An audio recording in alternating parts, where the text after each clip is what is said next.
निवेशरमणीयदर्शनं मन्दहास्यरुचिराननाम्बुजम् पूजितं सुरनरोत्तमैरमुदा धर्मनन्दनमहमविचिन्तये।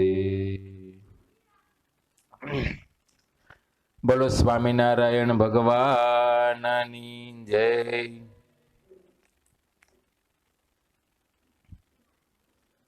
આજે પરિવાર સભામાં ભક્તિજીવન સ્વામીએ શેરગઢના મૂળજી ભક્તના આખ્યાનની કથા બહુ સરસ કરી। કથા પ્રેરણાત્મક હતી, માટે બે હાથની તાળીથી સ્વામીને વધાવી।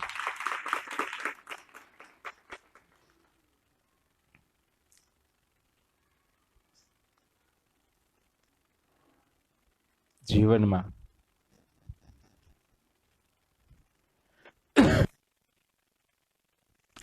ક્યારેક સંગ દોષે કરીને, કોઈ દેશકાળે કરીને, અથવા તો ક્યારેક ગુણની પ્રવૃત્તિને યોગ્ય કરી અકાર્ય પાપ કર્મ થઈ જતું હોય છે।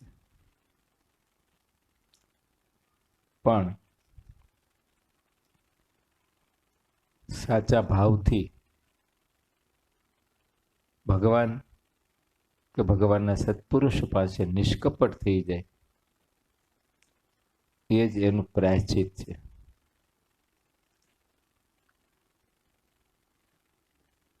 મૂળજી ભક્ત નિષ્કપટ થયા તો એનું પ્રાયશ્ચિત થઈ ગયું। પ્રાયશ્ચિત થયું એટલું જ નહીં, પછી સમાધિનિષ્ઠ શિરોમણી ભક્ત થયા। આટલી ઊંચી સ્થિતિને પણ પામી શકાય છે।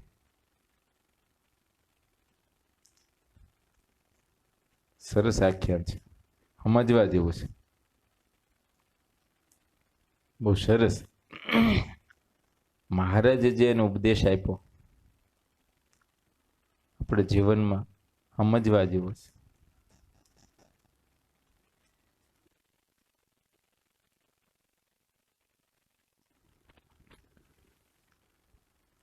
મૂળજી ભક્ત એ સત્સંગી બેન પાસે જે મહારાજની થાપણ હતી, થાપણનો ડાબલો એ ઉપાડી એવા તો ખરા જ। વિચાર કરો, આમ બહુ ઊંડા ઉતરો, વિચારો। જ્યારે ખબર પડે ચોરી થઈ ત્યારે એની સ્થિતિ શું થાય? તમને કોઈ હગા સંબંધીએ સાચવવા માટે થાપણ આપી હોય અને એ કદાચ ચોરી થઈ જાય, તમારી સ્થિતિ શું થાય? તમારું પોતાનું હોય ને તો મન પાછું વાળી લ્યો, હશે આપણા ભાગમાં નહીં હોય, હાલ નસીબ ઉપર નાખી દો। પણ આનું શું કરવું?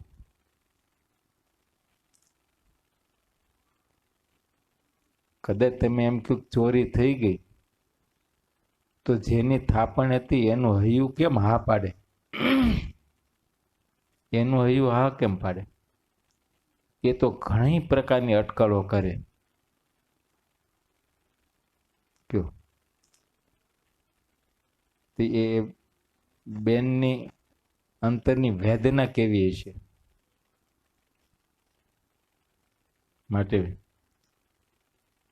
આપણે હરિભક્ત છીએ, બહુ વિચાર કરવો। ગમે તેનું ગમે તેવું દ્રવ્ય હોય, ક્યારેય પણ મન ચલાયમાન થવું ન જોઈએ। હરિભક્તોને તો પરધન એ પથ્થર સમાન થઈ જવું જોઈએ।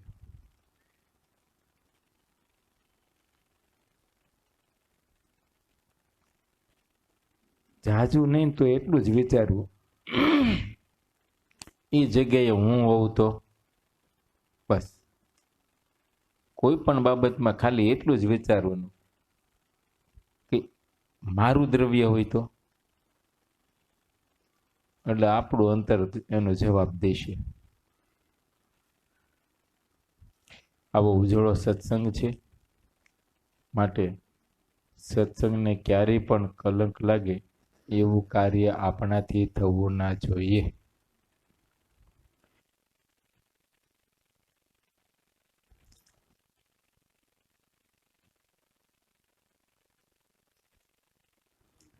શ્રી હરિએ કળયુગનું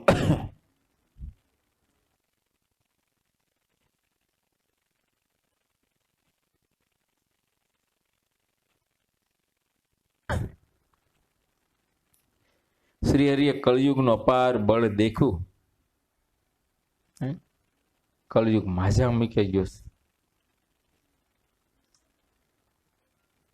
અને આવો હળાહળ કળયુગમાં આનંદ જેવોનો ઉદ્ધાર કરવા માટે ભગવાન શ્રી હરિએ કરુણા કરી, આપણા ઉપર દયા કરી.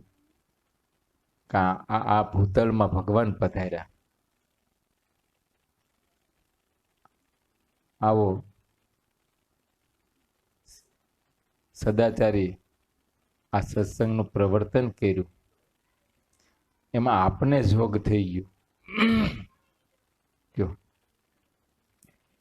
કેવળ ને કેવળ ભગવાનની કરુણા, બસ દયા જ.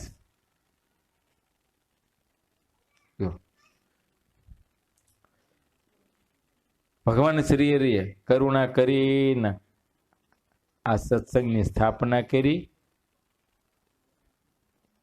એવી પ્રથા પ્રવર્તાવી, રીતભાત પ્રવર્તાવી. એ આવો સદાચાર ક્યાંય નથી. આવી રીત, સદાચાર, કથા વાર્તા, આ નિયમ, ધર્મ, નીતિમત્તા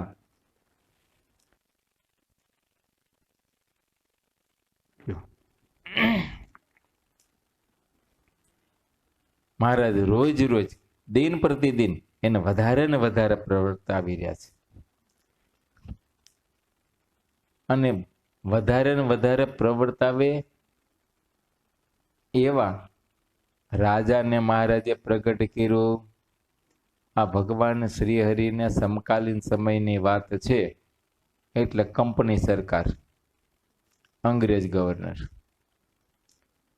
સર માલ્કમ અને બીજા પણ એના આસિસ્ટન્ટ ગવર્નરો હતા.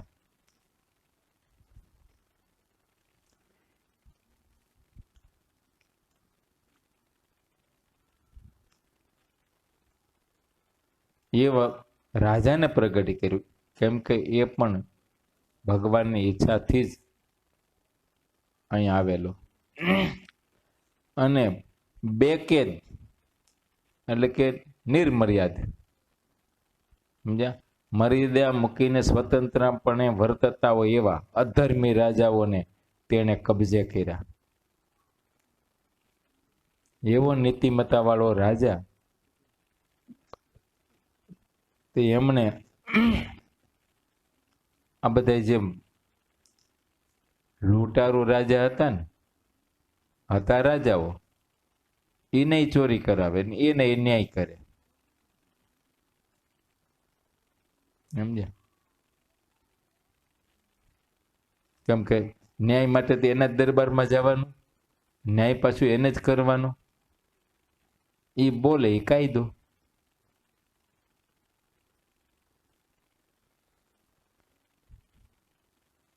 આવા જે રાજાઓ હતા, જેના પર કોઈનો હુકમ જ નહીં, પોતે સ્વતંત્ર.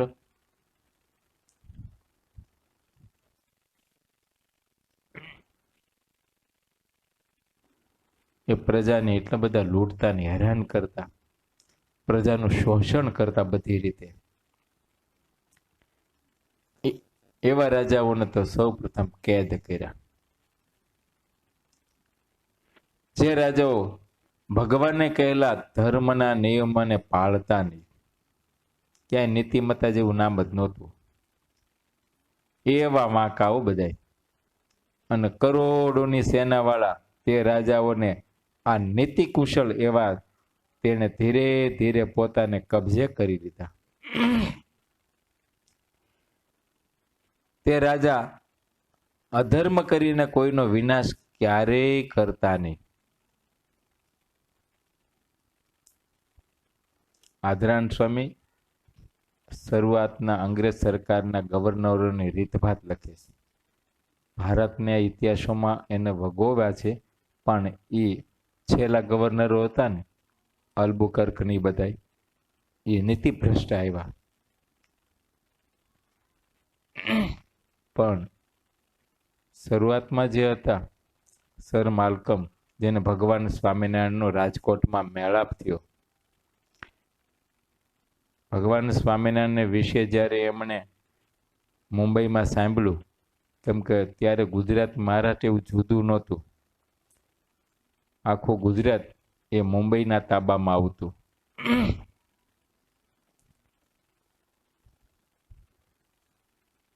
એટલે મુંબઈનો ગવર્નર એ આખા એટલા મુલકનો ગવર્નર ગણાતો. પણ સ્વામિનારાયણ ભગવાનની ઐશ્વર્યની અને વાતો સાંભળી. મોટામાં મોટું ઐશ્વર્ય તો સ્વામિનારાયણ ભગવાન વી કે કાઠીને કોળીને કબજે કર્યા. એટલે એને આશ્ચર્ય થયું કે આ બધા કાઠીઓને કબજે કર્યા એટલે, અને વળી વગર યુદ્ધે. કોઈ દાબ દૂબ કે યુદ્ધ કે આ તે કાંઈ નહીં, કશું નહીં. કેવળ સત્સંગ કરાવીને વાતો કરી અને ભારાડામાંથી ભગત કર્યા. જેમ મૂળજી ભગતની વાત સાંભળીને આપણે, કેવા ભારાડી પણ ભગત થયા. એમ એ બધાને ભગત કર્યા, અને ભગત થયા ને બધા એટલે પછી બધી રંજાડ બંધ થઈ ગઈ. બધાને સુખ થઈ ગયું. ત્યારે એમને એમ થયું કે અમારા કાયદાને ન માને,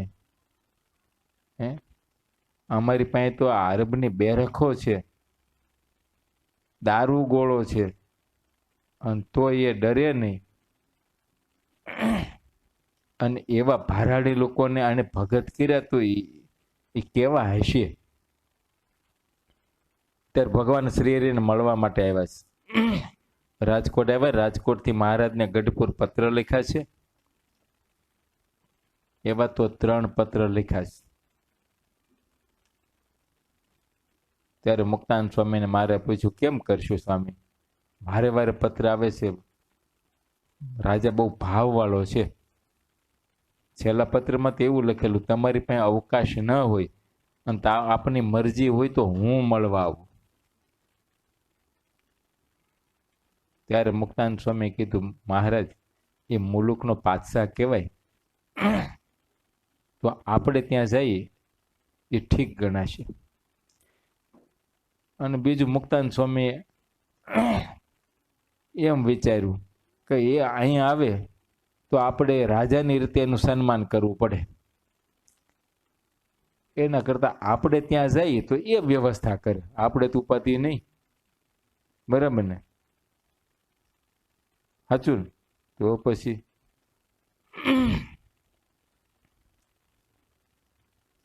તમારે દીકરો પરણાવા જવાનો હોય ને તમને એમ લાગતું કે હાલું મારે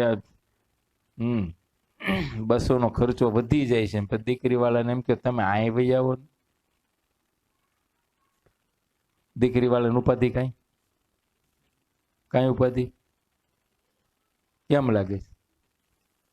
તમારે જ વ્યવસ્થા કરી દેવાની, બધી રહેવાની, ઉતરવાની, મહેમાન હેમાન જે કાંઈ, કેવું હેલું થઈ જાય.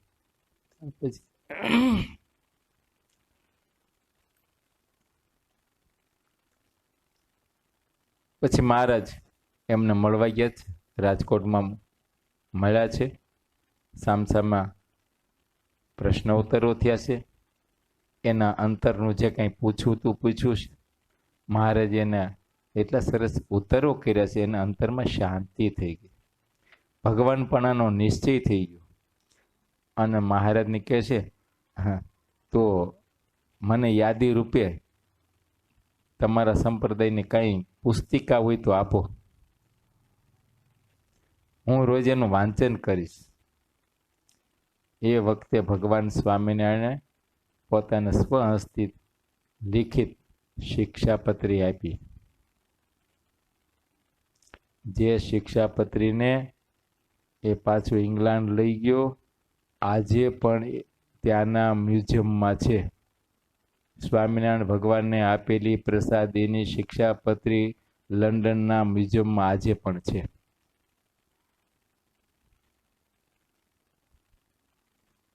અત્યારે પણ આપણા સંતો ત્યાં જાય છે લંડનમાં, તો એ મ્યુઝિયમમાં શિક્ષાપત્રીના દર્શન કરવા જાય છે.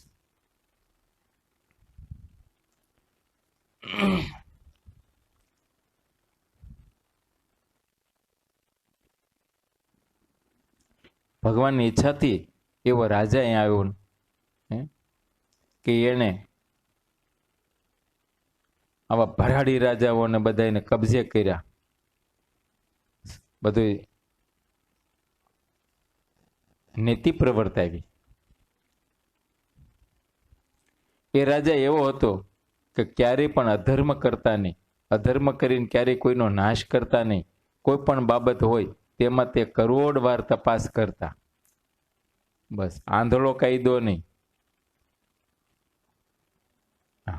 કોઈ પણ કાયદો પ્રવર્તાવો હોય તો આગળ પાછળ બહુ વિચાર કરીને, મન મંથન કરીને, સમજ્યા, પછી જ એનું પ્રવર્તન કરે. પહેલા વિચારે, પોતાનું વિચારે, દેશનો વિચારે, રાષ્ટ્રનો વિચારે, આમ જનતાનો વિચારે, બધોય વિચાર કરી અને પછી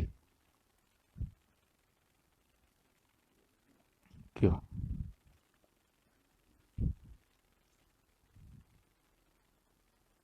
બહુ તપાસ કરતા. કોઈની બુરી બાબતમાં તે પગલું ભરતા નહીં. તે કોઈ પણ નીતિ વગર કરતા નહીં.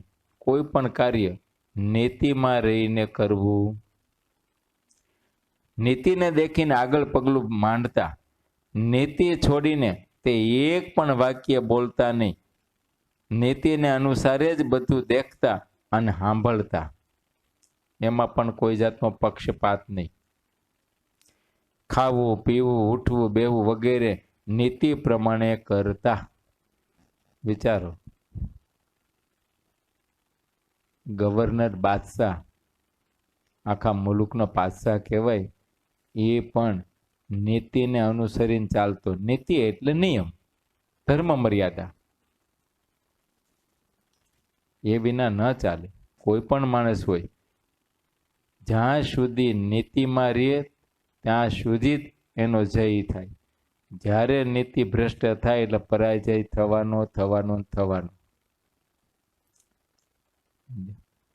હા, એની ચડતી કળા ત્યાં સુધી જ રહી. અને એ પણ મહારાજે રાજકોટમાં સર માલકમને કીધું હતું, મહારાજ કે જ્યાં સુધી તમે નીતિમત્તામાં રહેશો ત્યાં સુધી તમારું રાજ્ય રહેશે. જેથી તમારે નીતિ ભ્રષ્ટ થયા તે દી સમજો કે તમારું રાજ્ય હાથમે જશે.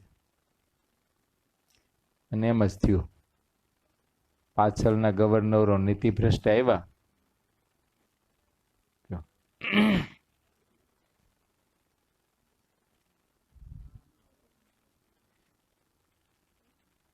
માટે આ બધામાં નિયમ લાગુ પડે. જે આપણી રોજિંદી ક્રિયા છે, સ્વાભાવિક ક્રિયા છે, ઉઠવું, બેહવું, ખાવું, પીવું, ઓઢવું, પહેરવું, આ તે બધી જે કાંઈ છે એ સ્વાભાવિક ક્રિયા છે આપણી. પણ એ સ્વાભાવિક જે ક્રિયા છે ને એમાં પણ ધર્મ મર્યાદા લાગવું પડે છે. એ ધર્મમાં રહીને બધી ક્રિયાઓ થાય, નીતિમાં રહીને બધી ક્રિયા થાય.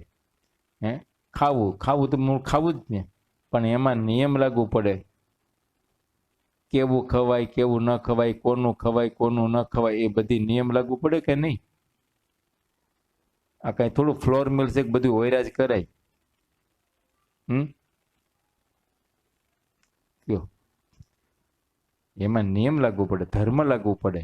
ધર્મમાં રહીને બધું થાય. ધર્મ બહાર કાંઈ ન કરી શકાય. શાસ્ત્રમાં જેનો નિષેધ કર્યો, અખાદ્ય એને આપણે ખાઈ ન શકીએ, અપીને પી ન શકીએ? કયો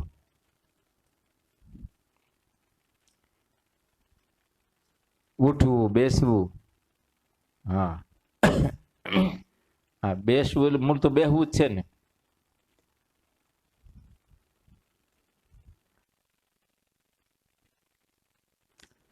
પણ બેહવામાં વિચારવું પડે ક્યાં બેસાય, ક્યાં ન બેસાય, કેવા સ્થાનમાં બેસાય, કેવા સ્થાનમાં ન બેસાય, કોની સાથે બેહાય, કોની સાથે ન બેહાય, બધું વિચારવું પડે. ગમે ત્યાં થોડું બેસી જવાય. અમુક જગ્યાએ બેહો તો લોકો તમારી અટકળ કરવા માંડે. અમુક એવા માણસોની હારે તમે બેસો તો તમને લોકો એના જેવા ગણી નાખે. હરેડ બંધાણી હોય એની હારે બેહવા ઉઠવા માંડો તો લોકો એમ માને આ કઈક સાઠું લેતો તો હશે. હા, અટકળ કરવા માંડે. હમણાં ગામડામાં રહીને આવે ને પૂછો અમારે, કેમ બાગાભાઈ ઓલા ગામડામાં છે ને ભીમે ગયા ને જન્માષ્ટમી આવે ને તો મારા જુગાર રમે. આ જુગારી એવા મંડી પડ્યા જુગાર, એને પછી ભૂખ ન લાગ્યો. હા, એને ભૂખ ન લાગે, તાર નહીં, તડકો નહીં, કે એને તો બોલો એ નિદ્રાય ન આવે. પછી એને શું છે, એની સેવા વાળા હોય, સમજ્યા? પાણી પાવા વાળા, નાસ્તા પાણી કરાવવા વાળા. એ બરાબર ઓલો નાસ્તો દેવાઈ ગયો ને એ વખતે ખાખી કપડા વાળો આવી ગયો તો રમતા હોય એને પાણી પાનાર હોય ને હવને પકડે લઈ જાય ને. પછી બોલો એમ કે હું તો પાણી પાવા આવ્યો હતો, એ છોડે નહીં કઈ, એ જુગારીમાં જ ગણાઈ જાય. દંડ એને થાય, ઓલાની દંડ, આની દંડ, બધાને દંડ ભોગવવો પડે. અહીં તો છીંડીએ ચડે એ ચોર. આપણે વિવેક શીખવે છે, ક્યાં બેહાય, ક્યાં ન બેસાય, કોના સંગમાં રહેવાય, કોના સંગમાં ન રહેવાય. એમ આ બધી આ ધર્મ મર્યાદામાં જ આવે. આ વિવેક હોવો જોઈએ, સમજ્યા? એટલે અમુક જગ્યા હોય ત્યાં બેહાય નહીં, ઉઠાય નહીં. અમુક સંઘમાં બેહાય ઉઠાય નહીં. અમુક ખવાય પીવાય નહીં. અમુક બાબત એવી હોય એવું ઓઢાય પહેરાય પણ નહીં. સ્વામિનારાયણ ભગવાને આપણે આજ્ઞા કરી કે જે વસ્ત્ર પહેરેથી કે પોતાના અંગ દેખાય એવા જે ભૂંડા વસ્ત્ર એ આપણે પહેરાય નહીં. પછી આપણે એમ કે હવે બધા કરે જ છે ને, બધા એમ રહે જ છે ને, બધા પહેરે જ છે ને. એટલે કાલ સવારે પછી એવી ફેશન આવશે ઉઘાડા નીકળવાની, આપણે એમ કરશું.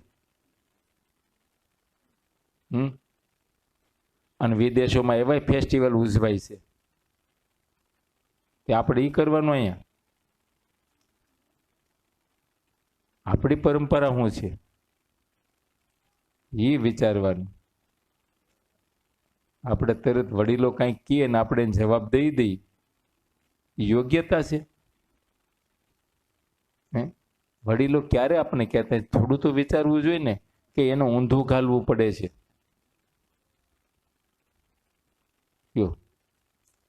પોતાના અંગ દેખાય એવા વસ્ત્ર ન પહેરવા. પછી એવા ટૂંકા વસ્ત્ર હોય તોય ભલે, અથવા તો એકદમ ફિટ વસ્ત્ર હોય તોય ભલે. ફિટ વસ્ત્ર પહેરો તો અંગ જ દેખાણું, બીજું કઈ. એમાં બહેનોમાં તમને ફેશન આવી છે, સમજ્યા?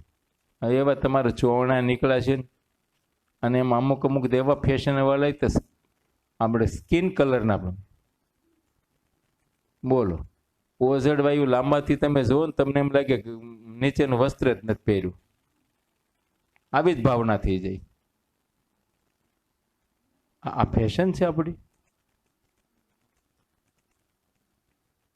તો આ ભૂંડું ન કહેવાય?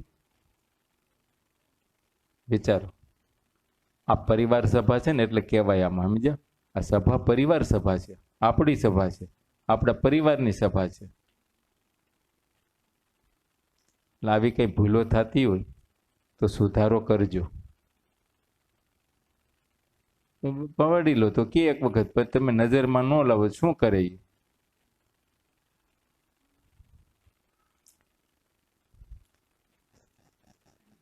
યુવાનીઓ ધ્યાન રાખજો.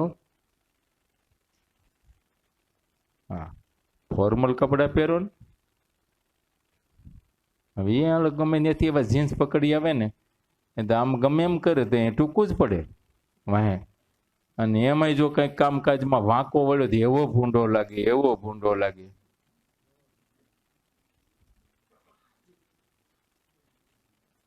એટલે તમે અહીંયા કઈ સેવા કરતા ને ભૂંડા લોકો તો ઘરમાં નહીં ભૂંડા લાગતા હોય? ઘરમાં બેનો દીકરીઓ આ તે બધા હોય, ખબર ન પડે તમને? હા, બુદ્ધિહીન થઈ ગયા છે.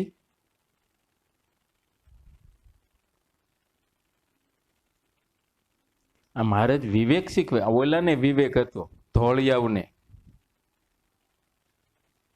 એની સંસ્કૃતિ નહીં, આ તો આપણી સંસ્કૃતિ છે. છતાંય એણે આપણી સંસ્કૃતિને અનુસરી અને આજે પણ અનુસરે છે. આજે એ લોકો આપણી સંસ્કૃતિને અનુસરે છે. કયો આ હરે રામ હરે કૃષ્ણ સંપ્રદાયમાં તમે જો કેટલા ઢોળિયાઓ છે અને ભારતીય ડ્રેસમાં રહેશે. એના બૈરાઓ પણ ભારતીય વેશમાં જ છે, સાડી વિના કોઈ નહીં. એ ધોળિયાઓ હે. અને આપણે આંધળું અવલોકન બીજાનું કરવા માંડ્યા.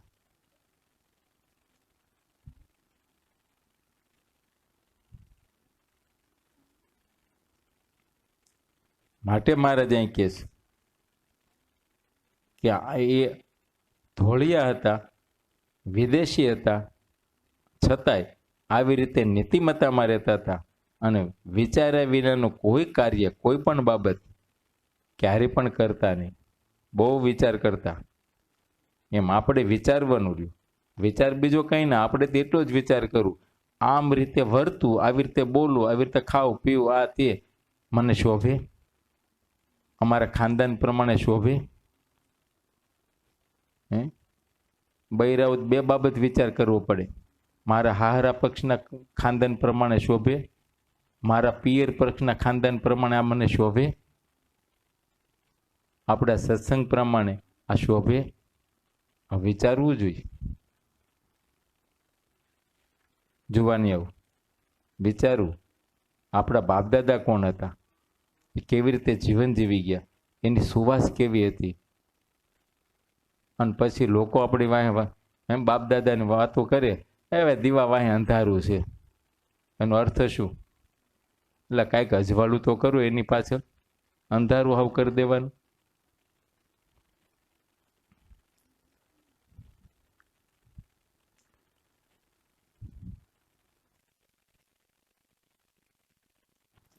અનીતિના ઉપર તેની ક્રૂર દ્રષ્ટિ રહેતી. રાત દિવસ નીતિ સ્થાપનનો જ વિચાર કરતા હતા અને અનીતિને જડ મૂળમાંથી ઉખેડી નાખવા તેનો આગ્રહ રહેતો હતો.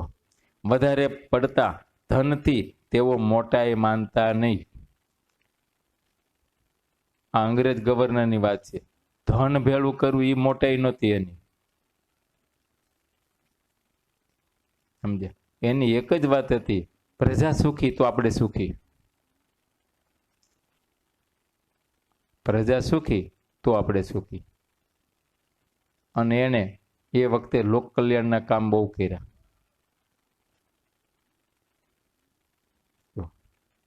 તમે જુઓ ને, આજે પણ હજી એના મકાન ઊભા છે. હે ભાઈ, એના પુલો ઊભા છે ને, હજી વાપરીએ છે ને. અને આપણા તો પુલો ઉદ્ઘાટન વખતે જ પડે. હમણાં તે શમશાનનું છાપરું પડ્યું તો 25 જણા મરી ગયા. બોલો, કોઈ બાળવા ગયા હતા, તે પડ્યું આખું ધાબું, તો 25 જણા દબાઈ ગયા. કેવું બાંધ્યું હશે કયો? હે, કેમ બાંધ્યું હશે?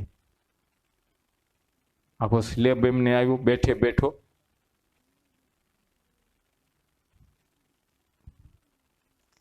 અને એના પુલ જો હજી હાલે છે. ભરૂચનો ગોલ્ડન પુલને એક્સપાયર ડેટ તો કેદુની પૂરી થઈ ગયા, અને તો એ જે આપણે 30 વર્ષ ત્યાં ધબકાવીએ છીએ ને, એક્સપાયર ડેટ પૂરી થઈ ગઈ એને 30 વર્ષ થયા, અને તો હાલ કે છે હજી હાલે છે ને. હે હવે એવા તો ઘણા પુલો છે, એના મકાનો છે. તમે જો ને ચર્ચગેટ ઊભું છે ને હજી.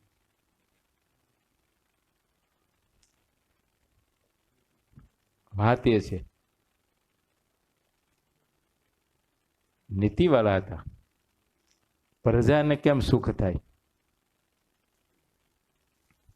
સમજ્યા, એની બાબતે જ નહોતી કે કોન્ટ્રાક્ટર પાસે આપણી કંઈક રાખવું ને આપણે તો કોન્ટ્રાક્ટર પાસે હવનો ભાગ, ટેન્ડર પાસ કરે એનો ભાગ, પછી ઓફર આપે એનો ભાગ,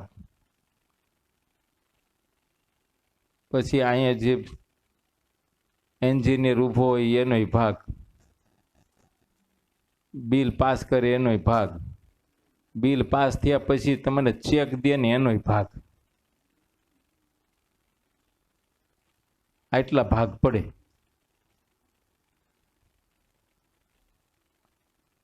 હવે વિચાર કરો જી, એ 50 રૂપિયાનું કામ હોય ત્યારે 250 રૂપિયાનું ટેન્ડર ભરવું પડે ત્યારે કામ થાય.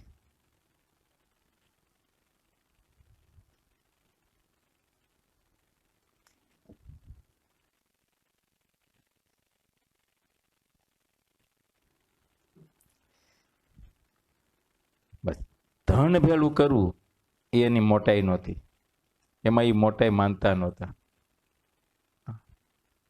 ટેક્સ લેવો અને ટેક્સ પાછો પ્રજા માટે વાપરવો એમ છે. આપણે અનુભવ્યું ને, આ કોરોનામાં અનુભવ્યું ને, હે મળ્યું ને મફત અનાજ, ટેક્સ લે. એવા દેશકાળ આવે તો પોતાની પ્રજાને નિભાવી લે, એ કુશળ નીતિ કહેવાય.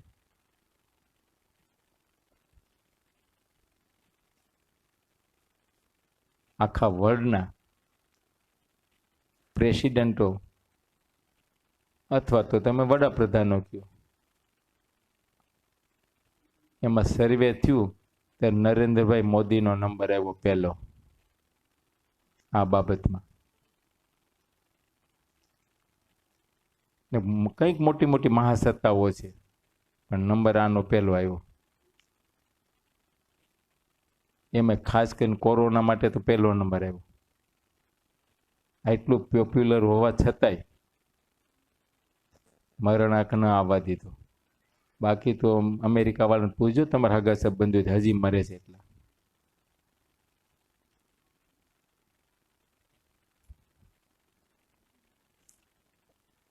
અને બુદ્ધિ કુશળતા કહેવાય એમ. જે કાર્ય કરે એ વિચારીને કરે. આજે એક ન્યૂઝ સાંભળતો, કાલે સાંભળતો, આજે સાંભળતો, આપણા ભૂતપૂર્વ રાષ્ટ્રપતિ પ્રણવ મુખર્જી એમણે એક બુક લખી, એ લોન્ચ થઈ. કોંગ્રેસના હતા. ડૉક્ટર મનમોહન સિંહ જ્યારે હતા ત્યારે પણ એ કાળમાં પણ રાષ્ટ્રપતિ હતા. એ નિવૃત્ત થયા નરેન્દ્રભાઈ મોદીના વખતમાં પણ હતા. બેનો ડિફરન્સ લીખો છે. બોલો. ને તે વિપક્ષ વાળા હતા, વિરોધ પક્ષના હતા. બેની પાર્ટી જુદી, બેની કામ કરવાની રીત જુદી, નીતિમત્તા જુદી, પણ એના વખાણ કર્યા છે એક એક બાબતમાં. એને જે બિલ પાસ કર્યા છે એનાય વખાણ કર્યા.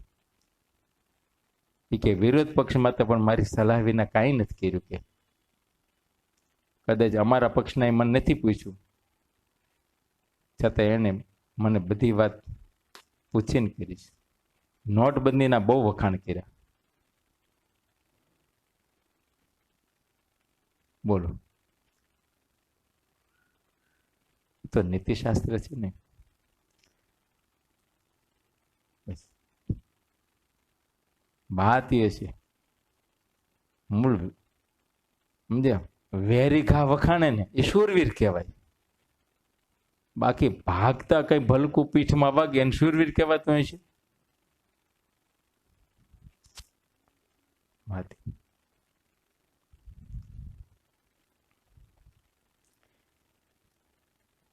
મનુષ્ય ઘણો બુદ્ધિમાન હોય, તેની પાસે અનંત ધનનો ભંડાર હોય, પણ જો તેમાં નીતિ નહીં હોય તો તે અનેક પ્રકારના ફેલ કરશે.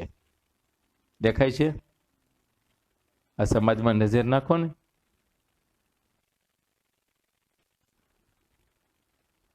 નીતિ ન હોય, ધર્મ ન હોય, કોઈ ધર્મ ગુરુનો આશરો ન હોય, કોઈ માથે કોઈ ગુરુ ના હોય, અને એને અઢળક સંપત્તિ મળે, કયા માર્ગે જાય? પાર વિનાના ફેલ આવે. પછી આપણે શું કે ખબર, ફલાણા ખોટ ગઈ, ઉઠી ગયો. ઉઠી ગયો એટલે ઉઠી નથી ગયો, ઉઠાડી દીધા. એ ઉઠી ગયો, ઉઠી ગયો. કારણ શું? ખોટ ગઈ.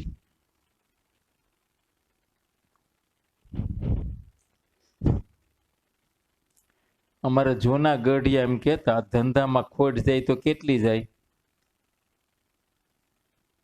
એ નફામાં નુકસાન જાય, કઈ મૂળગું ન વયું જાય. મૂળગું થોડું વહી જાય.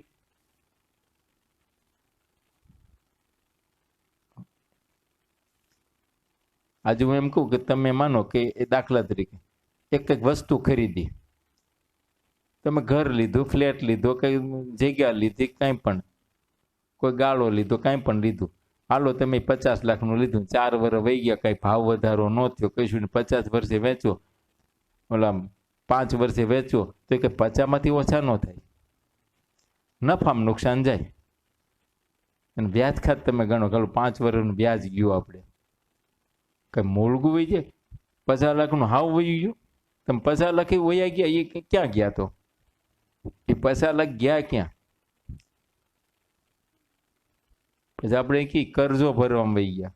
તો કરજો ક્યાંથી થયો? તમારે વ્યવહારમાં ઘર વપરાશમાં આવડા મોટા કરજા થઈ જાય. ઘરમાં એટલું બધું જોઈએ છે.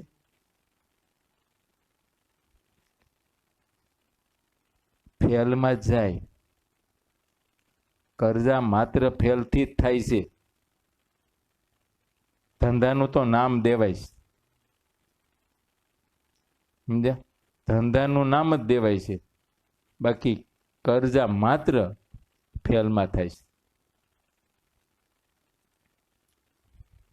નવા નવા જોવાની આવું છે ને, એ તો ધંધામાં તો એ નાનું તો ગમતું જ નથી.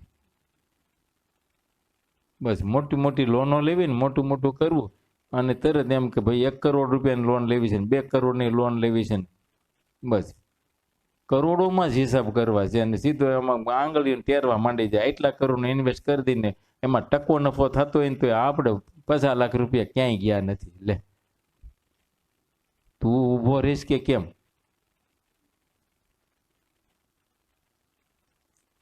એલા ભાઈ એમ ન થાય. સ્ટેપ બાય સ્ટેપ, કઈ કૂદકો માન ધાબા પર ન જવાય. પગથિયા પછી પગથિયું ચડાય એમ થાય. તમને એનું જ્ઞાન નથી, કોઈ એક્સપિરિયન્સ નથી, અને કોકના કહેવે કરીને કરવાનું છે. તો ઝીરો થઈ જાય બીજું કંઈ. અને પાછું આવડું મોટું કરે સીધો શેઠ થઈ જાય. એ પ્રમાણે ભારે માલી ગાડી હોવી જોઈએ, ભારે માલા કપડાં હોવા જોઈએ, ભારે માલું બધું રહેવું જોઈએ. અને ભાઈ હવે કંપનીમાં રહેવું જોઈએ, બધાને કંપનીઓ આપવી જોઈએ. પછી પોતાને કંઈ એનિવર્સરી હોય તો કંઈક ઉત્સવ એ પ્રમાણનો કરવો જોઈએ. પોતાના ઘરવાળાનો, છોકરાનો બર્થડે કંઈક એ પ્રમાણે ઉજવવો જોઈએ. મોટા મોટા માણસોને બોલાવવા જોઈએ, રાજકીય માણસોને બોલાવવા, પછી રાખવું પડે ને બધું. પછી ગોતવા જવું પડે કે ન જવું પડે? પછી કે ઉઠી ગયો.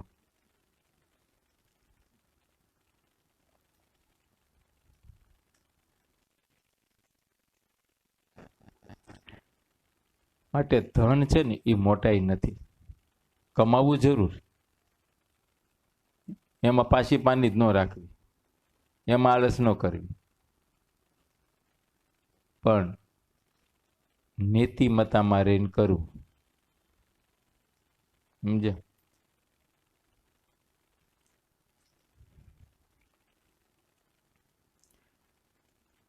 મનુષ્ય ઘણો બુદ્ધિમાન હોય કે તેની પાસે અનંત ધનના ભંડાર હોય, પણ જો તેમાં નીતિ ન હોય,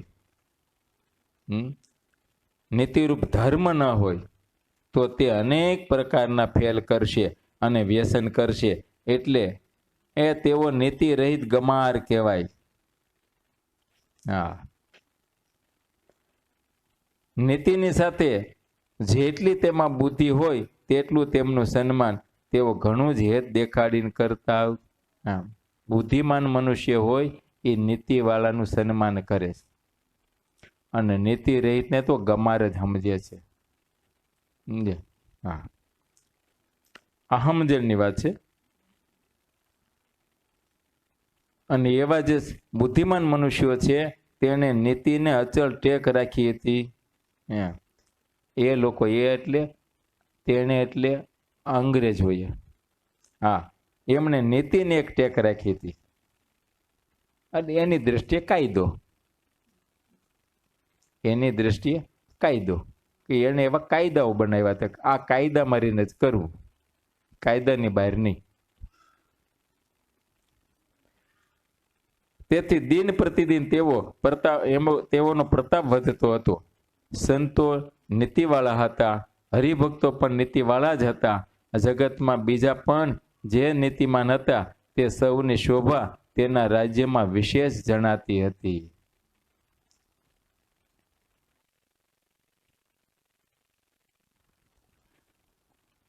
આદરાન સ્વામી કહે છે એ રાજનીતિ વાળું હતું, એવી રીતે આ સત્સંગમાં હરિભક્તો નીતિવાળા હતા, સંતો નીતિવાળા હતા, અથવા તો બીજા લોકો પણ એવા નીતિવાળા હતા, તો અંગ્રેજો એનું સન્માન કરતા હતા. આ સત્સંગના સંતો હરિભક્તોનું સન્માન કરતા હતા, એવા બીજા પણ નીતિવાળા હતા, ધર્મવાળા, નિયમવાળા હતા, તો એનું પણ એ સન્માન કરતા. કયો? હા, એની શોભા હતી એની રાજ્યની.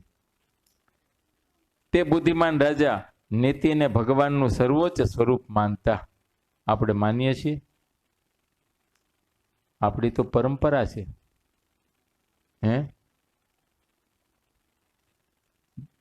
નીતિ એ ભગવાનનું સ્વરૂપ છે. નીતિ એટલે ધર્મ, એ ભગવાનનું સ્વરૂપ છે. આ સ્વામી લખે છે, કારણ કે સ્વામી અનુભવી હોય છે ને, એ સમકાલીન છે ને, આજનું અનુમાનથી જ લખતા નથી.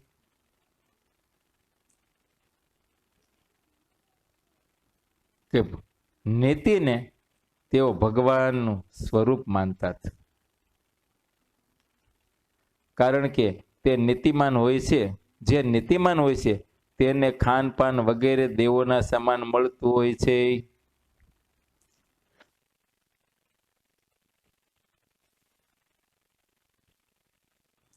આ એક વિધિ આવ્યો.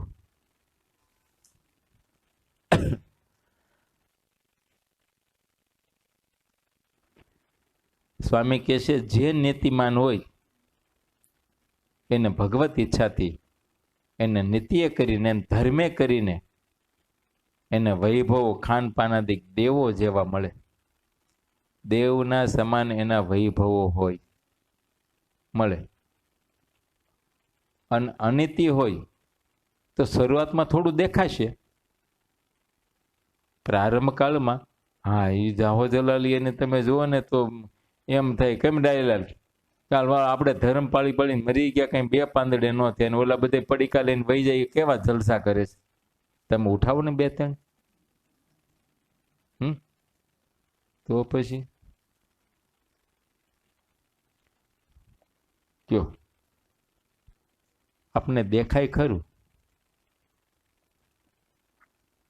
પણ થોડી ધીરજ રાખીને એનો અંત જોવો જોઈએ. ઠેઠ સુધી કોઈ પણ હોય એનો અંત જુઓ તમે.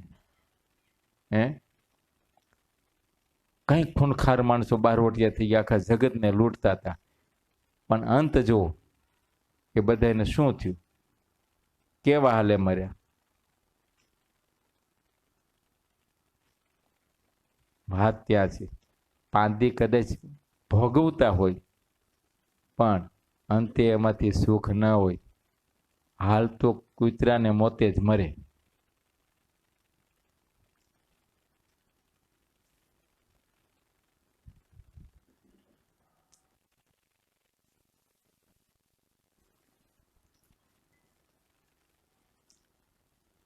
નીતિ મહારાજ કે જો નીતિમાન રાજા નીતિને ભગવાનનું સ્વરૂપ માને અને એવી રીતે જે માનતા હોય ને એ રીતે રહેતા હોય તો એના ખાનપાન પણ દેવતાઓ જેવા હોય. એ નીતિમાને કહેલા વચનને આખું જગત પ્રમાણ માને છે. માને ને? તમે ગામડામાં તમે જુઓ ને તો એવો ભલે માણસ ગરીબ હોય પણ ધર્મવાન ને નિયમવાળો હોય, નીતિવાળો માણસ હોય ને, આખા ગામમાં એનો ભાર પડે. બાકી એ કઈ રૂવાબ નથી કોઈને કરતો, એ કોઈને કઈ કહેવાય નથી જતો, કોઈને સલાહી દેવા નથી જતો, પણ એનું પોતાનું પેંડનું વર્તન એવું છે કે બીજાથી એનો આદરભાવ થઈ જાય છે, ત્યાં નમાઈ જાય છે. એમ કેમ કે અંતર્યામી પરમાત્મા હવમાં રહ્યા છે ને, એ એને પ્રેરણા કરે. સમજ્યા કે આમાં કોઈ પ્રકારનું પાપ નથી, એમ વાત છે. એનો ભાર પડે. સમજ્યા? સહજ રીતે એ નીતિનું સામર્થ્ય છે. નીતિમાં એવું સામર્થ્ય રહેલું છે. તેને જે નીતિમાન હોય તે જ જાણી શકે. સમજ્યા? એવા નીતિમાનને નીતિમાન જ જાણી શકે. બાકી બીજા બધે અનીતિવાળા તો શું સમજે ખબર? આવી વેવલા છે, એને ક્યાં કઈ ખબર પડે છે? ભાઈ એને એમ જ સમજે એ વેવલા છે, એ ગબરગણ છે, એને કઈ ખબર ન પડે. આજકાલ એમ ન હાલે, આજકાલ આમ રહેવું પડે તો બે પાંદડે થાય, ન તો થાય નહીં. પણ તમારા પાંદડા કેડી ઉડી જાય ને કઈ ખબર છે? વંટોળિયું આવશે ને વિષય રૂપી, કુસંગ રૂપી, તમારામાં નહીં આવે તો તમારે હયાતીમાં તમારા છોકરામાં ઉડી જાય બધી. અને ઓલાને એમ ને રે એને આંચે ન આવે. ગમે એવું વાવાઝોડું ફકાય ને તો બીજાનું ઉડી જાય છાપરું, પણ આનું એ ન ઉડે. બોલો, એની ભગવાન રક્ષા કરે. નીતિમાન છે ને.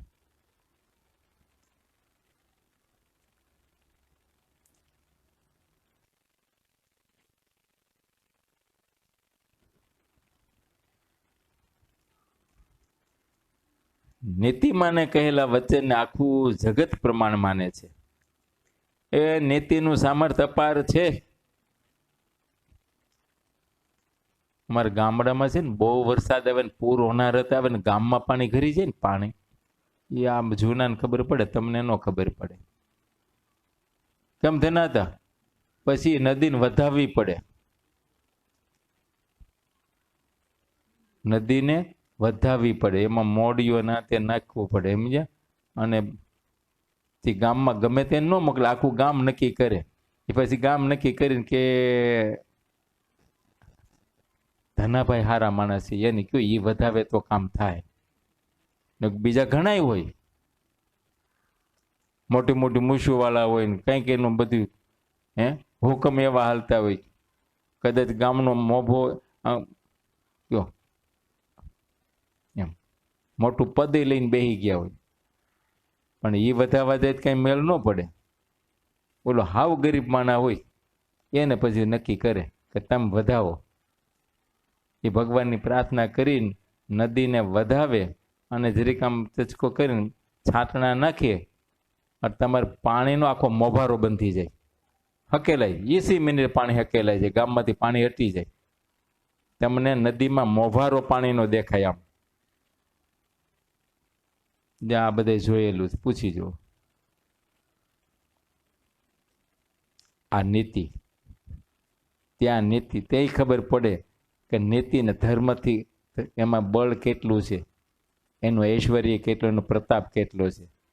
પણ એ નીતિવાળા જ નીતિવાળાને ઓળખે, બધાય ન ઓળખી શકે.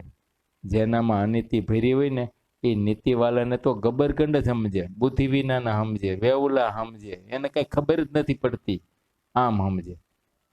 એને બધી ખબર પડે છે કે આ ન કરે, આ પાપ કર્મ કહેવાય, એટલે એ માર્ગે નથી હાલતા.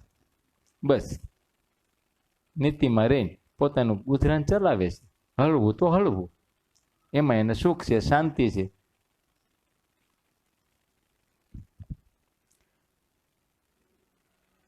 અનીતિ અને પાપ બે એક જ છે, નીતિ અને પુણ્ય એ બંને એક છે. અનીતિને અસદ માર્ગ કહેવાય અને નીતિને સન્માર્ગ કહેવાય.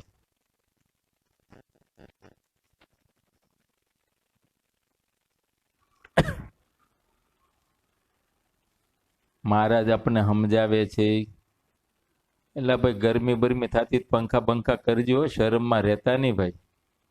અને અમુકને ભાઈ નવા હોય ને ખબર ન હોય, જૂના સમજજો, ભદ્રેશ પંખા બંખા ચાલુ કરી દેવા, આ બાજુ ના કરો, આ બધું બંધ છે. આ તો મને ગરમાટો થયો એટલે ખબર પડી કે મને ગરમી થઈ તો તમને કેટલી થતી હશે.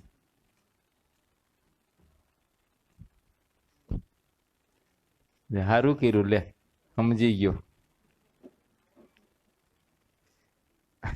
આમાં હું છે, નીતિ અનીતિની વાતો હાલે છે. અનીતિને અસદ માર્ગ કહેવાય અને નીતિને સન્માર્ગ કહેવાય. સાંભળ્યું? એ યુવકો, આ કથા આપણા માટેની છે. આ તો ખાઈ પી વિતર. હવે એને શું છે, નીતિ હું ગનીતિ હું, એને તો એક જ વાત છે, બે ટાણા રોટલા ખાવાની વાહ વાહ કરવું. હવે બીજું કાંઈ એને નથી. કયો આપણે ધ્યાન રાખવું. આપણે નાના મોટા ધંધા બિઝનેસ કરતા હોઈએ યા તો જોબ કરતા હોઈએ, બસ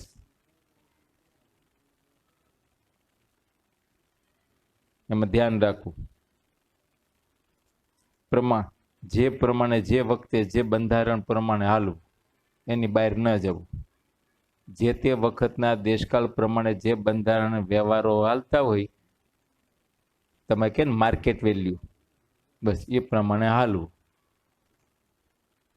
કોઈને ગરજુ ન કરી દેવા. કોકને ગરજુ કરવા જઈ તો ભગવાન ક્યારેક આપણે ગરજુ કરી દે, તેથી આપણે બહુ ટૂંકા પડી જઈએ. તેથી આપણને ખબર પડે ગરજ કેવી હોય.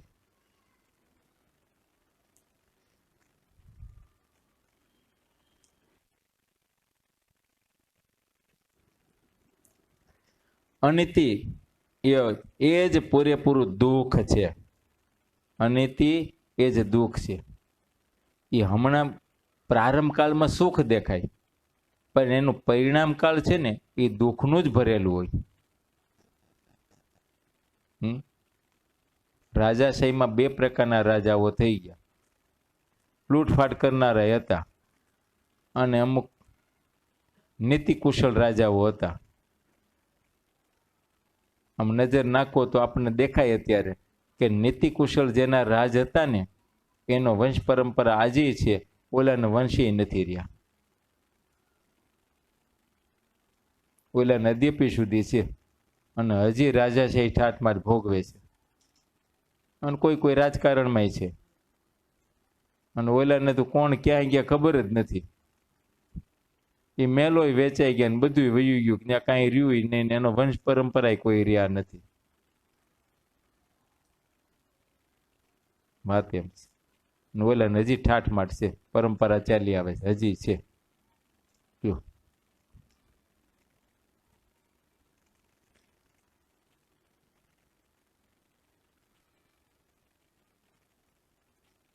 અનીતિ એ જ પૂરેપૂરું દુઃખ છે. જે દુઃખમાં ચાલે તેને સુખ ક્યાંથી મળે?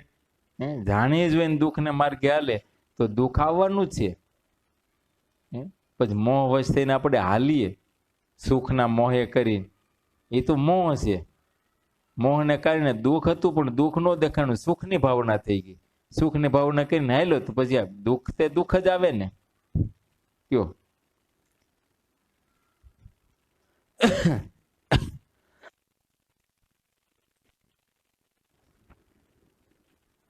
મહારાજ કે ઝેર ખાઈને જેવું સુખ માને તેવું સુખ નીતિ વિના માને. ઝેર ખાઈને સુખ આવે? કોઈ સુખ લેવા ઝેર ખાય, પોઈઝન, સુખ આવે? એમ નીતિ છોડીને કોઈ ચાલે તો એને અંતે દુઃખ આવવાનું જ. એ ભગવાન જેનો હાથ પકડે છે તે નીતિને સાથે રાખે છે.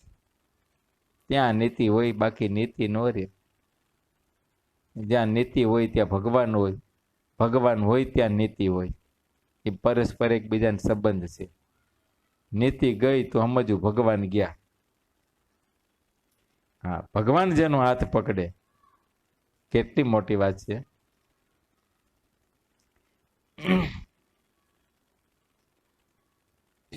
તે નીતિને સાથે રાખે છે.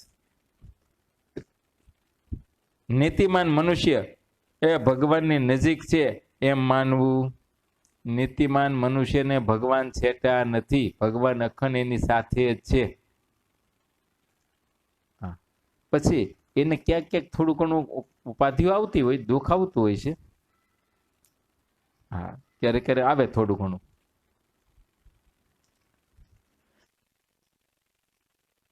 પણ એ આમ તો ભગવાન જ એને પ્રેરતા હોય છે. ભગવાન જ પ્રેરે છે ને ભગવાન પાસે જોવે છે.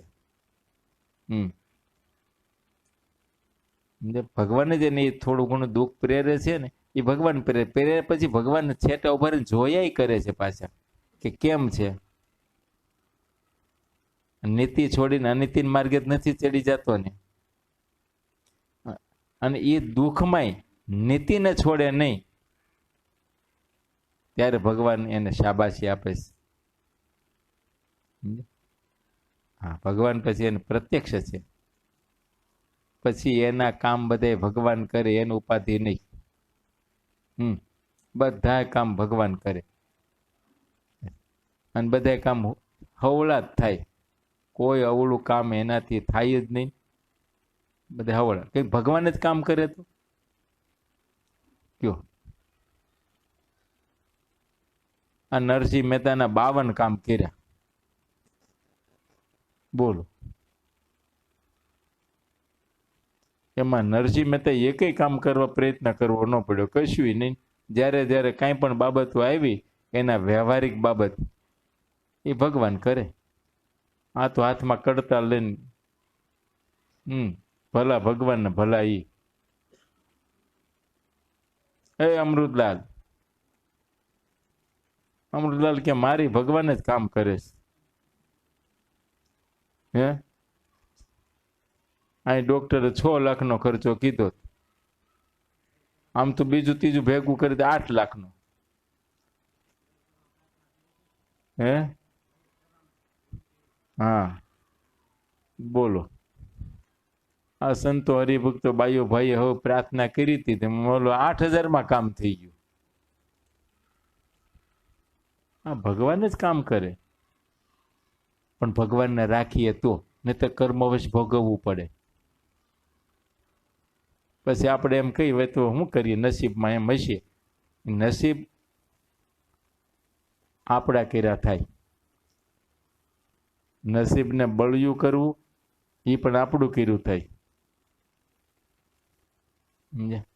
તમે નીતિને માર્ગે ચાલવા માંડો એટલે નસીબ બળિયું થાય. અનીતિને માર્ગે ચાલીએ તો પછી તો બદનસીબ થાય. વાત એ છે. એટલે આવા તો કંઈક બાબતો છે સત્સંગમાં.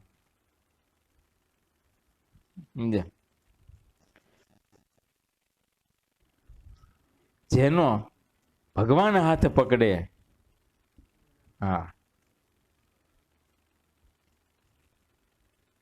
ત્યારે એની સાથે નીતિ હોય છે, અને એ નીતિમાન મનુષ્ય ભગવાનની નજીક હોય છે.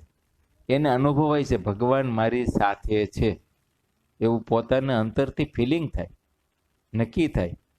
કેમ કે એવા અશક્ય કાર્ય પણ શક્ય થતા હોય ને, એની ગમે તેવી મૂંઝવણો ટળતી હોય ને, ત્યારે એને એમ થાય કે આ કામ ભગવાન કરે. હે આપણે હમણાં સ્વામી ઓલા મૂળજીનું આખ્યાન કીધું, કયો આવી બેનને તો હાવ અમથી આફત આવી હતી ને, પણ આર્તના જ ભાઈઓ ભગવાનને પ્રાર્થના કરી, મહારાજ તમે કરતા હરતા જો, આ બધી લાજ તમારા હાથમાં છે. રહીને રાખીને અને ડબરું આવ્યો ને પાછો, કયો એમ છે. જેના ઉપર ભગવાનની કૃપા થઈ હોય તેને એ બંને બાબત સ્પષ્ટ દેખાય છે. હા, ભગવાનની કૃપા હોય ને એના બધું દેખાય. હું કે અનિતિવાળાનું ઠામ ઠેકાણું રહેતું નથી. હા, એનું ઠેકાણું છે સંપૂરી. અનિતિવાળાનું અંતે ઠેકાણું, કારણ કે અંતે તો કઈ આ લોકને છોડ્યા પછી કંઈક તો ઠેકાણું પડવું પડે ને. હા, અનિતિવાળાનું ઠામ ઠેકાણું જંપુરી છે એમ સમજવું, કયો. અને નીતિવાળા છે એના પર તો ભગવાનની કૃપા છે. એ તો આપણે જાણીએ છીએ, જોઈએ છીએ સત્સંગમાં, એને તો ભગવાન તેડવા આવે છે સાક્ષાત પોતે જ. એનું ઠેકાણું તો ભગવાનનું ધામ જ છે, કયો. અને આ બધી બાબતો સત્સંગમાં આપણને જુઓ સ્પષ્ટ દેખાય છે, સમજાય એવી વાત છે.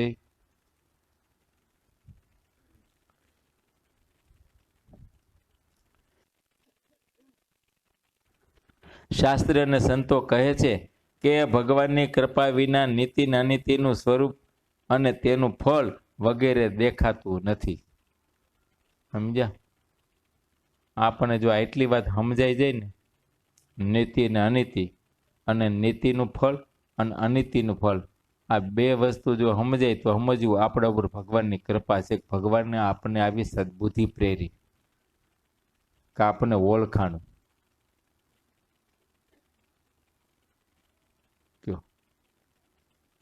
સ્વામી કે ભગવાનની કૃપા વિના ઓળખાતું જ નથી.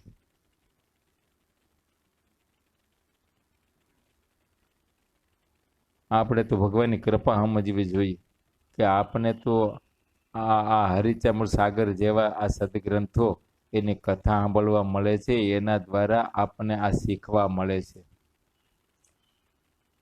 આ પાઠ છે ને એ આ લોક ને પરલોકમાં બે બાબતે સુખ્યા થવાના છે. આ જે કથા છે એ આ લોકમાં આપણે સુખ્યા કરે, અને દેહ છૂટે પણ સુખ્યા. બાકી તો કર્મવશ કોઈને એવા દુઃખ આવ્યા હોય ને, ખાટલા વશ થયા હોય ને, પછી એવા રોગે પીરાણા હોય, અને ખાટલો 2-5 વર્ષ હાયલો હોય લાંબો, અને પછી દેહ મૂકે તો હવ કે ખરા એ સુખ્યા થઈ ગયા. સુખ્યા તો સેવા કરનારા થઈ ગયા. સુખ્યા બિચારા રાત દી એની વાંહે ઊભું રહેવું પડતું હતું. સુખ્યા તો સેવા કરનારા ત્યાં, બાકી એને તો એની કરણી પ્રમાણે, કરણી પ્રમાણે અહીંયા એટલું ભોગવું તો બીજું કેટલું હશે. ભગવાનના ભગવતી ભક્ત હોય તો આપણે સમજીએ ભગવાને એને પૂરું કરાવ્યું, પણ ભગવાનનો આશીર્વાદ નથી, એ તો એને કર્મવશ આવેલું છે. તો અહીંયા જે આવ્યું એ તો સેમ્પલ છે. હા, તો ખાલી સેમ્પલ. હા, બોલું તો હજી બાકી છે. સમજ્યા? હજી જમપુરી ને લખ 84, હા એ તો બાકી રહ્યા હજી. એ અનિતિના ફળ છે, એ અધર્મના ફળ છે.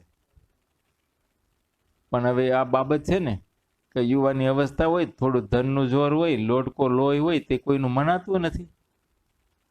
વડીલો કે શાસ્ત્રો કહે, સત્પુરુષો કહે, સંતો કહે, ત્યારે મનાતું નથી.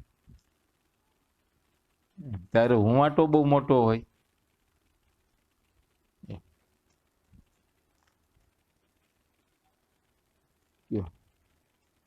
ત્યારે તો એક જ વાત હોય, ગૂગલ ગુરુ કે એટલું સાચું.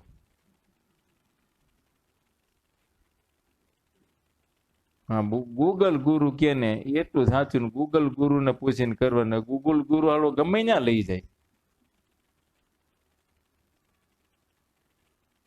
હા, એનું કઈ નક્કી જ નહીં. એ ગમે તે, કેમ કે આપણા અંતરમાં પડ્યું એવો રસ્તો એ બતાવે. એમાં બધાય રસ્તા છે.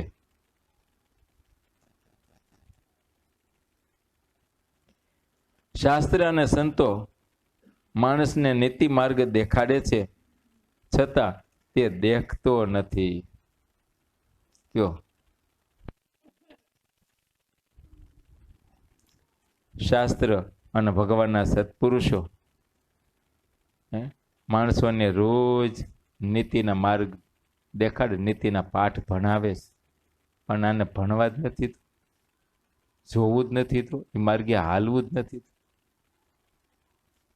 એમ સ્વામી કે રોજ શાસ્ત્રો તો કેસ, સંતો રોજ કેસ, રોજ માર્ગ દેખાડે, પણ હવે એ જોવે જ નહીં. તો પછી તેને સુખ ક્યાંથી મળે? અને જે સુખને માર્ગે ચાલે નહીં તેને તો નિરંતર દુઃખ જ રહેવાનું છે. નિરંતર દુઃખ રહે. આ અનીતિનું મૂળ કારણ તમે જુઓ ને, અતિશય ધનનો લોભ.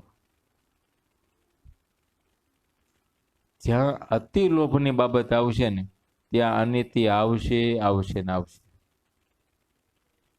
બસ. ધન જરૂર કમાવું, પણ એટલો બધો લોભ ન રાખવો કે કોકનું પચાવીને આપણું કરી નાખવું.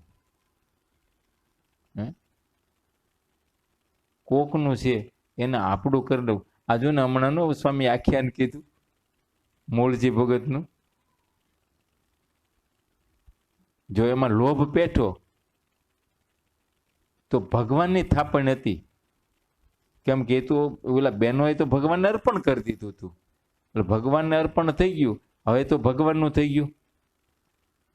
જે લોભ પેઠો ત્યારે ધર્માજાનું હતું ને એ આડું ન આવ્યું એને, કે આ ધર્માજાનું છે એમ છે. મને હમણાં એક યુવક કહેતો હતો, સમજ્યા, 2 દી પહેલા, મને કે મંદિરમાં ચોરી થાય. મેં કીધું ત્યાં તો પેલી થાય. હા, ઠાકોરજીને ગળામાંથી હાર કાઢી જાવ તો ના જ ન પાડે.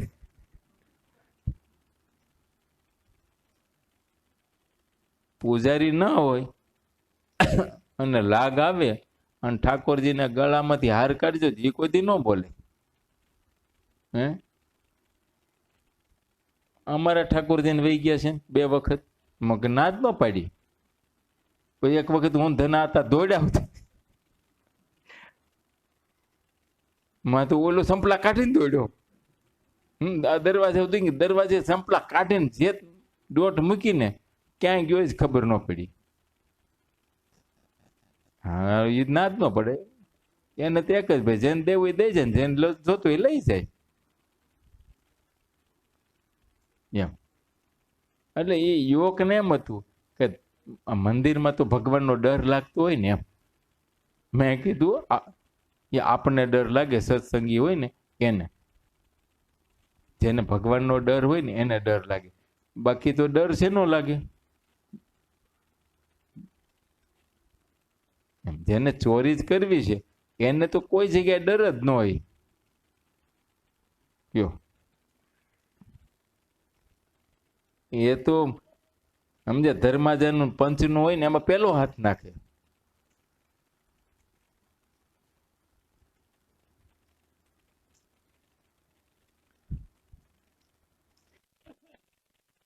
શાસ્ત્ર અને સંતો માણસને નીતિ માર્ગે દેખાડે છે, છતાં તે દેખતો નથી. તો પછી તેને સુખ ક્યાંથી મળે? અને જે સુખને માર્ગે ચાલે નહીં તેને તો નિરંતર દુઃખ જ રહેવાનું. સમજ્યા? માટે નીતિ છે, કહેતા ધર્મ છે, જે મર્યાદાઓ શાસ્ત્રે બાંધી છે, સદાચાર બાંધી દીધો છે, એ પ્રમાણે હાલવું, એ પ્રમાણે રહેવું, જીવન જીવવું, એમાં જ સુખ છે. એનું ઉલ્લંઘન કરીને મનસ્વી રીતે કાંઈ ચાલીએ, ગમે તે વર્તીએ, તો એમાંથી જરૂર દુઃખ આવે. અને આપણે ક્યાંય પણ કોઈ પણ બાબતમાં દુઃખ આવે, ક્યાંય પણ તમે વિચાર કરશો ઊંડા ઉતરીને કે આમાં મેં ક્યાં શિક્ષાપત્રી લોપી, એટલે તમને તરત તમારું અંતર કહેશે. તમારું જ અંતર કે આ મારે જ આજ્ઞા કરી છે ને આ આજ્ઞાનો ભંગ થયો એટલે આ દુઃખ આવ્યું. હે વાત એમ.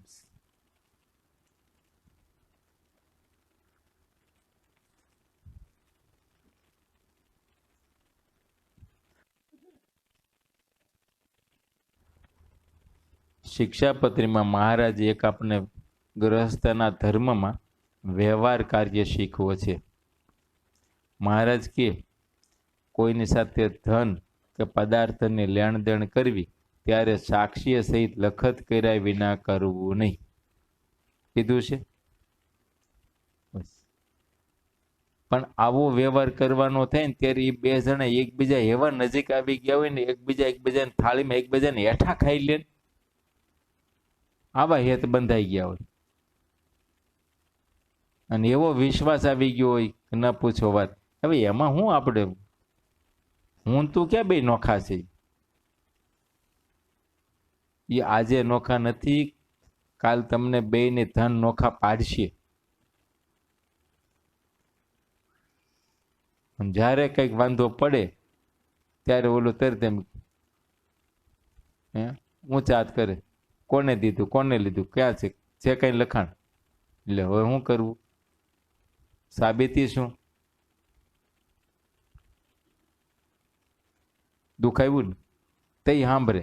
કાલું સ્વામિનારાયણ ભગવાને કીધું કે લખત કર્યા વિના પોતાના પુત્ર કે મિત્રાદિક કોઈની સાથે, આ તો એક્ઝામ્પલ આપું છે, એક ઉદાહરણ, એક નાનામાં નાની બાબત છે. મહારાજ કે કોઈનું કરજ ચૂકવી દીધું હોય તો એને તરત આપણે જાહેર કરી દેવું. હવે જાહેર ન કર્યું હોય અને કોઈને કીધું નહીં, ચૂકવાઈ ગયું છે અને ભાઈ દેહ ક્ષણ ભંગોર છે, આપણે ગુજરી ગયા તો ઓલો માંગણું ઊભું રહે. નાની નાની આજ્ઞાઓ છે પણ આપણે સુખકર છે. બંને કે આવી કફાય તો આવે પછી ભજન થાય. આ સુખે ભજન કરવા માટેની આજ્ઞાઓ છે. ભલે છે તમારા વ્યવહારની, ગ્રસ્તનો વ્યવહાર છે, પણ આવી ઉપાધિઓ આવે તો તમને ભજનમાં ક્યાંથી મન ચોટે? માથે ઉપાધિ હોય ને ટેન્શન હોય તો સુખે ભજન થાય એના માટે મહારાજે તમારો વ્યવહાર શીખવો કે કેવી રીતે વ્યવહાર કરવો, વ્યવહારમાં કેમ રહેવું, શું કરવું, માણસને ઓળખવા, કોની સાથે વ્યવહાર કરાય, કોની સાથે ન કરાય, કેવાની સોબત કરવી, કેવાની ન કરવી. અને એમ છતાં આપણને ન સમજાય તો સમજૂન ડાયા માણસની સલાહ લેવાય. આપણે જે સત્સંગમાં પીઠના હારા મોટા દેખાતા હોય સમજુ, એની થોડી સલાહ લેવાય.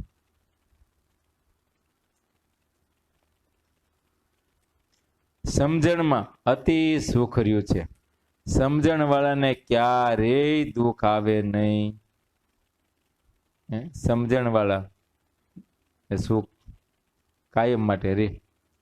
પણ સમજણ સત્સંગથી આવે. કેમ કે સમજણના પાઠ સત્સંગમાં ભણાવવામાં આવે છે. એ કઈ તમારી યુનિવર્સિટીમાં ભણાવવામાં નથી આવતું. યુનિવર્સિટીમાં જો એ બધું ભણાવવામાં આવતું હોય તો અત્યારે બધા સમજણા ન થઈ ગયા હોય. એ તો શાસ્ત્ર દ્વારા સમજણ આવે અને એ શાસ્ત્ર ભગવાનના સત્પુરુષ દ્વારા સાંભળીએ તો, ન તો શાસ્ત્ર અસત્શાસ્ત્ર થઈ જાય. અસત પુરુષના મુખથી નીકળે તો એનું એ શાસ્ત્ર અસત્શાસ્ત્ર થઈ જાય. હા તેમ છે. એટલે સુખ માત્ર એ સમજણમાં રહ્યું છે, પદાર્થમાં નથી. આપણે પદાર્થમાં સુખ માન્યું છે. પદાર્થે કરીને સુખ નથી, સમજણે કરીને સુખ છે. કયો સમજણ હોવી જોઈએ, દેશકાળને સમજતા આવડવું જોઈએ. સમજ્યા? તો સુખી રહેવાય. દેશકાળ સમજતા ન આવડે તો સુખ ના રહે. આપણો જીવન વ્યવહાર ગુજરાન જે છે એ દેશકાળને અનુસરીને કરાય તો સુખ રહે.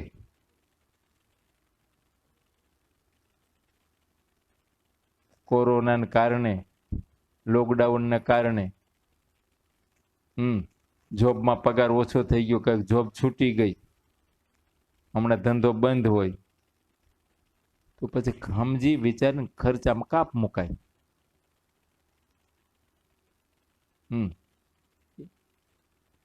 ભાઈ એના વિના થોડું હાલે, આ તો જોઈએ જ ને. હવે પછી એના વિના હાંકવું પડે.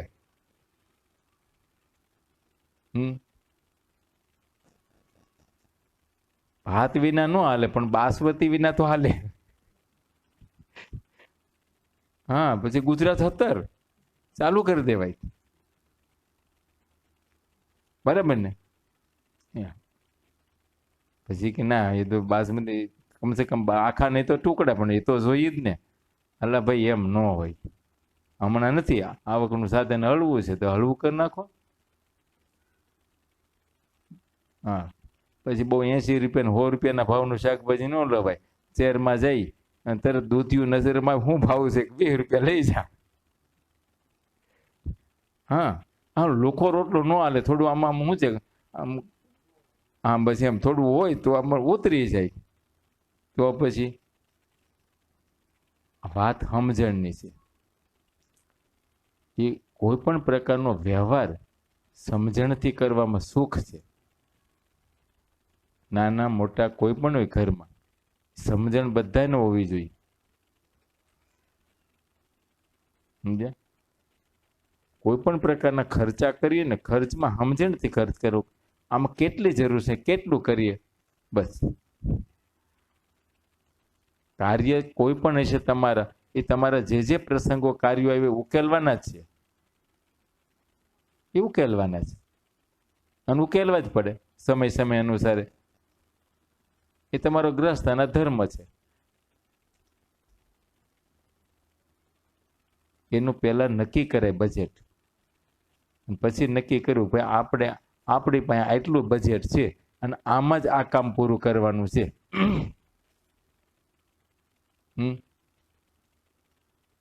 વાત એ મૂળ બાબત તો એટલી છે ને, કાર્ય ઉકેલવું.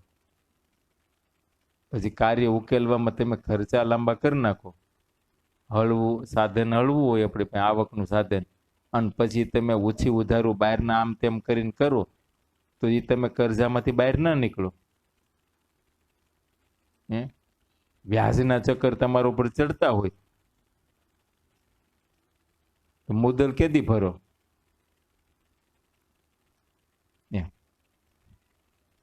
પછી છોકરાને લગ્ન હોય ને વહુને તૈયાર કરવાની, બ્યુટી પાર્લરમાં જઈને પછી કે ભાઈ એનું પેકેજ, તો કે એનું પેકેજ 40,000નું છે, 80,000નું છે. હવે આને નક્કી કર્યું કે 80,000માં બધું પૂરું કરવું છે. હવે 80,000 બ્યુટી પાર્લરમાં, બોલો, એક વહુને તૈયાર કરવામાં.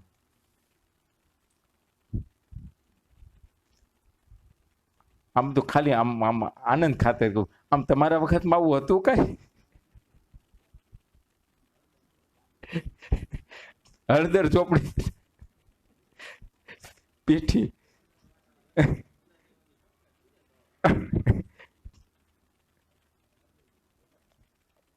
એમ થોડું વિચાર. ઠીક છે, આજકાલની રીતે આપણે એમાં નિષેધે નથી કરતા. બધે હોય તો બધાને હારે રાખવું પડે, તાલ મેળવવાનું જ રહ્યું, શું કરીએ. પણ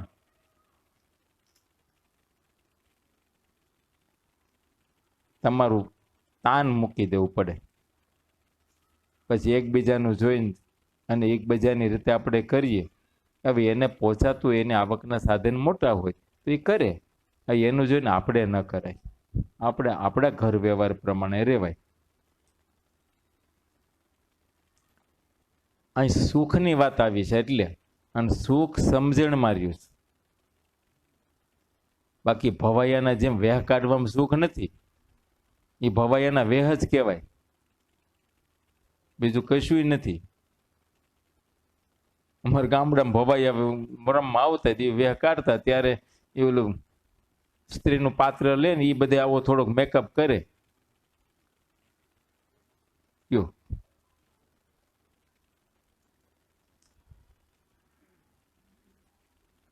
હવે એ તો માંડવા વચ્ચે બેહારવી હોય એને તો તમે તૈયાર કરો તો વાંધો નહીં. હવે એની પડખ્યા વાળી હોય, આ પડખ્યા વાળી હોય ને ઓલી હોય, હવે એની એ તો એની માને પાછો શોખ જાગે. હવે મોઢામાં દાંત નથી, ભત્રીજી ચડાવી છે, એ તો જો હવે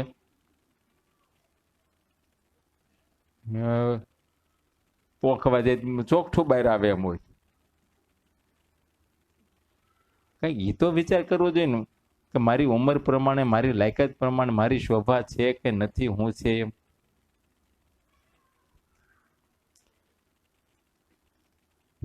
સમજણમાં સુખ છે, સમજણ કેળવવી. કેવળ પદાર્થથી સુખ નથી, વસ્તુથી સુખ નથી, વૈભવથી સુખ નથી, કે બંગલા ગાડીઓના અંતે એ સુખદાયી નથી. એ એટલા જ પીડાય છે. એ બિચારા ઘણી વખત પોઈઝન પીને મરે છે. તો દુઃખ હશે ત્યારે ને આત્મહત્યા એવું તો જ કરતા છે.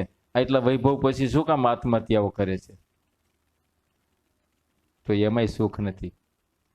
સુખ સત્સંગમાં છે. આટલી જ વાત. સુખ સત્સંગમાં છે. જેટલો તમારે ભગવાનના સત્પુરુષો સત્શાસ્ત્રનો યોગ રહેશે એટલા જ તમે સુખિયા રહેશો. તમને કોઈ દિવસ ઉણપ મનાશે જ નહીં. મારે નથી એવું કોઈ દી નહીં મનાય. જ્યારે તમને સત્સંગ થાય છે ને જેમ જેમ સત્સંગનો મહિમા, મહારાજનો મહિમા જેમ જેમ સમજાય છે ને તે તમારું અંતર ભર્યું ભર્યું રહેશે. તમને એમ થાય છે આપણી પાસે હું નથી, આપણી પાસે શું નથી, ઉણપ રહેશે જ નહીં. કયો હાલો પૂરું કરી દો. માટે સમજણ કેળવજો. સમજણ વિના તો અનંત પ્રકારના દુઃખ છે જેનો કહીએ પાર આવતો નથી.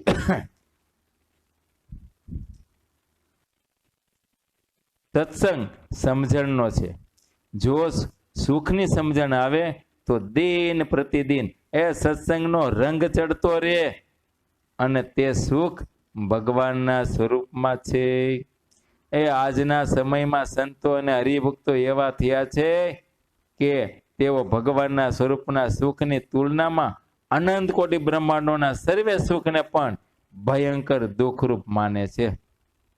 બોલો, આઈના નહીં, અનંત કોટી બ્રહ્માંડોના સુખ, સ્વર્ગલોકના આવ્યું કે સત્યલોકના સુખ, એ સુખ આને તો દુઃખરૂપ મનાઈ ગયા છે. બોલો, કદાચ ભગવાન સામે લઈને આપવા આવે ને તો ભગવાનને હાથ જોડે, મહારાજ એ ક્યાં મને મારા ગળામાં નાખો છે? મારે તો તમારી મૂર્તિનું જોઈશે, આ ક્યાં મને દેવા આવ્યા? મારે જોતું નથી, જેને જોતું એને દ્યો. બોલો, મહારાજ સામે લઈને આપે ને તો એ લેવા તૈયાર નથી. ક્યાંક એને સમજણ છે શું કે આ બધું તો નાશવંત દુઃખરૂપ છે. અચળ સુખ ભગવાનના ધામનું સુખ અચળ છે, એને પામીને પડવા નહીં. આ તો 5 દિવસ છે ને પૂન ખૂટે જ પાછું પડવાનું, જન્મ મરણ ઉભા ને ઉભા રહ્યા. તેને સુખ કેમ કહેવાય? કયો? માટે એવા સમજણવાળા, એવા સમજુ, એવા જ્ઞાની ભક્તો છે, બસ એને તો એક ભગવાનના સ્વરૂપના સુખ સિવાય બીજું કોઈ સુખ નહીં. ભગવાનના સુખની તુલનામાં અનંત કોટી બ્રહ્માંડોના જે સર્વે સુખ, એ સુખ જ એને ભયંકર દુઃખરૂપ દેખાય છે. એ સમજણ અને જ્ઞાને કરીને એમ થાય છે. માટે આપણે પણ આમાંથી અમુક અંશે સમજણ મેળવવી કેળવવી. પણ હાવ આ જગતના સુખારું આંધળી દોટ ન મૂકવી. આંધળી, હા, મહેનત જરૂર કરવી કંઈક પામવા માટે, કેમ કે હોવું જોઈએ ને પાછું. અમારી જેમ તો નથી નારાયણ હરે સચ્ચિદાનંદ કરીને બેહી જાય. તમારે તો સંસાર છે, પુત્ર પરિવાર આ તે બધું છે, એટલે મહેનત જરૂર કરવી, ભગવાનને રાખીને મહેનત કરવી, ભગવાન આપશે બધું. કયો સારું, ભગવાનને પ્રાર્થના કરીએ છીએ, ભગવાન હવને હારી સમજણ આપે, નીતિમત્તા આપે, ધર્મ આપે, અને હવને વ્યવહારે પણ સારી રીતે સુખ્યા કરે. કે સહજાન સ્વામી મહારાજની જય.